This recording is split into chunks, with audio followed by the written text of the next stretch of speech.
This is the most thrilling wilderness survival. A pair of complete strangers, facing each other completely bare. No clothing on their bodies. No food. No water. Teaming up to survive in the wild. If they can survive 21 days in the wilderness, they will win $1 million prize. The female contestant in this episode is Amanda. She is 33 years old. From Texas. She loves animals. A strong and independent country girl. She enjoys building various shelters. She also knows multiple ways to catch and hunt snakes. The male contestant is Joshua. He is 27 years old. From North Carolina. A true country boy. A military veteran. A gunsmith and a typical redneck. Not afraid of dirt or hard work. He grew up on a tobacco farm in North Carolina. Due to his exposure to tobacco leaves, he has a heavy smoking habit. This episode's challenge location. The southern border of Nicaragua.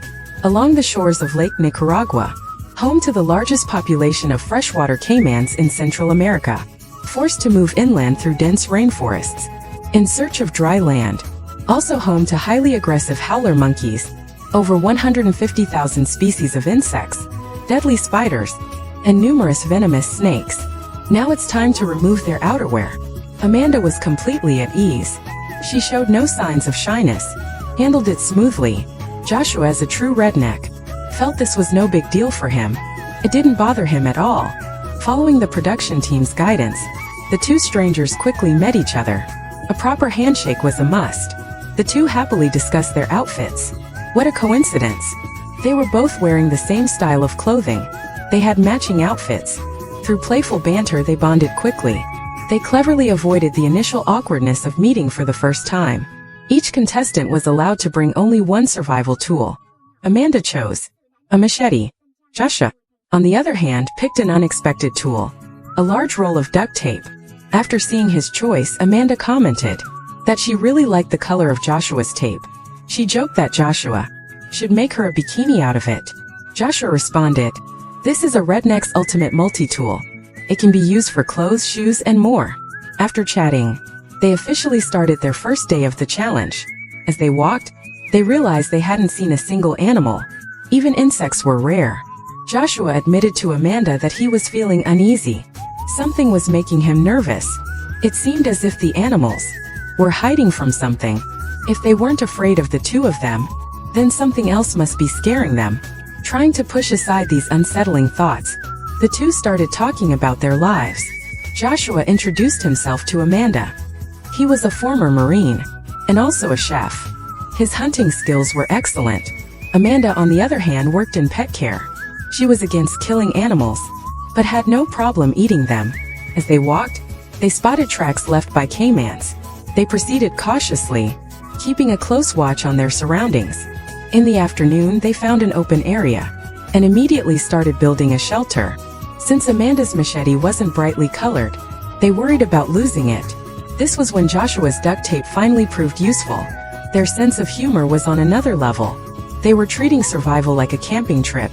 The atmosphere between them was very friendly. They not only got along well, but also worked together smoothly. It was all very harmonious. Joshua took charge of gathering wood. Amanda secured the structure with vines. Didn't take long. A simple outdoor bed was quickly assembled. Amanda lay down to test it. Felt pretty decent. But when Joshua climbed on, the bed collapsed instantly. They had to reinforce it all over again. At this point, Amanda started worrying. Would she be able to sleep alone comfortably tonight? Joshua crafted a cup using duct tape. Then they set out to find clean drinking water. The stagnant water pits were too dangerous, so they weren't even considered. Joshua found an area where the soil was particularly damp and dug a hole, hoping to create a small spring. Water filtered through sand and soil is usually safe to drink. After digging for a while, water finally appeared. Amanda took a sip. It tasted surprisingly good. They covered the water hole with large leaves and marked it with duct tape. After returning to camp, Joshua started crafting something for Amanda, a pair of oversized glasses. The exact crafting process wasn't shown, but the result looked fantastic. Amanda playfully remarked that she was a good girl and didn't like being exposed. She sincerely thanked Joshua for making her the glasses. She absolutely loved them. As night fell, the two sat in their open-air shelter chatting. Their wooden bed was slanted and unstable. It didn't last long before a crack. The entire bed collapsed. Amanda admitted her design wasn't sturdy at all, but Joshua didn't blame her in the slightest. The atmosphere remained lighthearted. They had no choice but to sleep sitting up, leaning against a tree. On the second day, they woke up early and got straight to work. The night had been exhausting for them. Amanda was trying to start a fire, while Joshua helped sweat bugs away from her. That moment, why did it feel so romantic? Despite his efforts, he couldn't even produce smoke. He had no choice but to give up. They lifted the cover of the waterhole to check the water supply. It was a pleasant surprise. The waterhole was completely full. The taste was surprisingly good. They had finally solved their drinking water problem. After drinking the water, monkeys in the trees started throwing nets at them, trying to chase them away. Luckily, they dodged in time. They had likely wandered into the monkeys' territory. The two quickly left the area. In the afternoon, they rebuilt their shelter. Joshua used duct tape to make a moisture-proof mat. He first taped one side, then stuck the back together, and it was done. At this point, Joshua started experiencing withdrawal symptoms from quitting smoking. He became irritable and restless. It was still within controllable limits, but it seemed like it wasn't just nicotine withdrawal. That night, they couldn't fall asleep. Joshua kept bumping into Amanda. Amanda was very uncomfortable with it.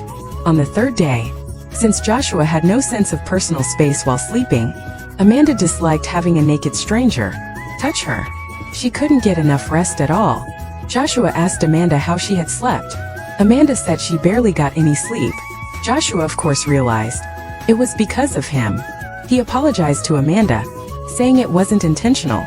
On the fourth day, without fire to cook food, they split up to search for fruits and other food. Amanda found some ackee fruit. Joshua walked for several hours, exhausted and drained, when he spotted a large banana plant. He took some bananas and walked a bit further. Before discovering some honey, Joshua stuffed his bag full. On his way back, Joshua suddenly felt unwell. He kept feeling nauseous.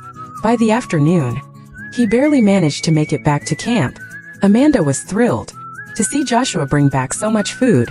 She couldn't have been happier.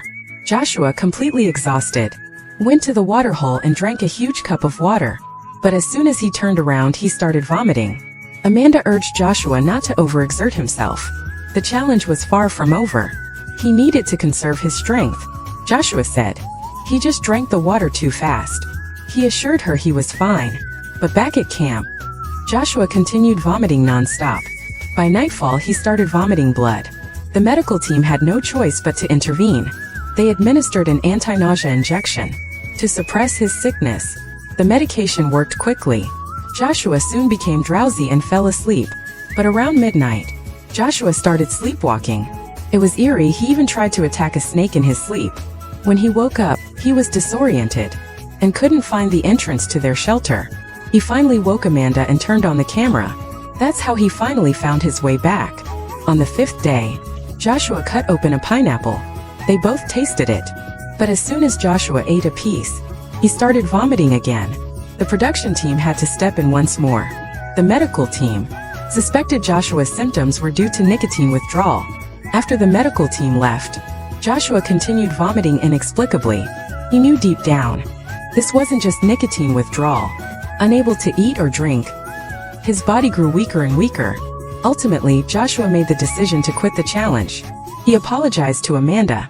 He couldn't continue the journey with her. Without food, without strength, and severely dehydrated, he simply couldn't go on. That evening, Amanda sat alone at camp. She stared at the sky in silence. At night, Amanda no longer had to worry about the shelter being too cramped. But spending the night alone in the wilderness still felt unsettling. Around midnight, Amanda heard strange noises. They were alarmingly close to the camp. Amanda could only stay silent, hiding quietly in her shelter. On the sixth day, Amanda was covered head to toe in mosquito bites. If she wanted to complete the challenge, she had to endure it.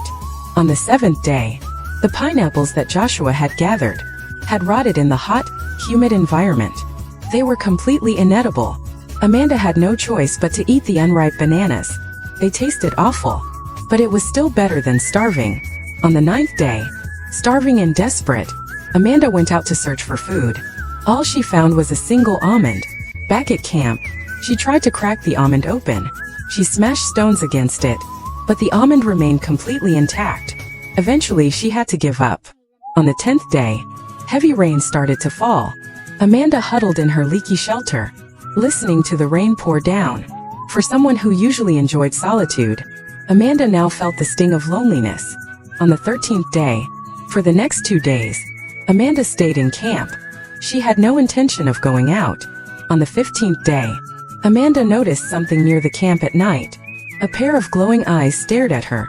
Another sleepless night. On the 16th day, Amanda lay quietly in her shelter, resting. She was simply passing the time, only getting up to drink water. In the afternoon, Amanda used her machete. She finally managed to crack open the almond. For the first time in a while, she smiled. She ate the almond to regain some strength, and continued enduring the time. On the 21st day, Amanda was suffering from severe malnutrition. Her body was extremely weak. She relied solely on her strong willpower to keep going. To reach the extraction point, Amanda had to walk several kilometers east, through a jungle filled with venomous snakes, to find a small stream. She then had to follow the stream south, cross a 5-kilometer-wide muddy swamp, and reach a river full of caimans. Finally, she had to swim to the rescue boat. She moved cautiously along the way, constantly on the lookout for snakes and spiders. As if things weren't hard enough, it started raining. Exhausted both physically and mentally, Amanda gritted her teeth, pushing forward relentlessly. It wasn't until after 4 p.m. that she finally arrived at the extraction point. The moment she stepped onto the rescue boat, her mood instantly lifted. After enduring so much, she had finally survived to claim her $1 million prize. Amanda let out a joyful scream. According to post-challenge statistics, Amanda lost a total of 19 pounds over the 21 days.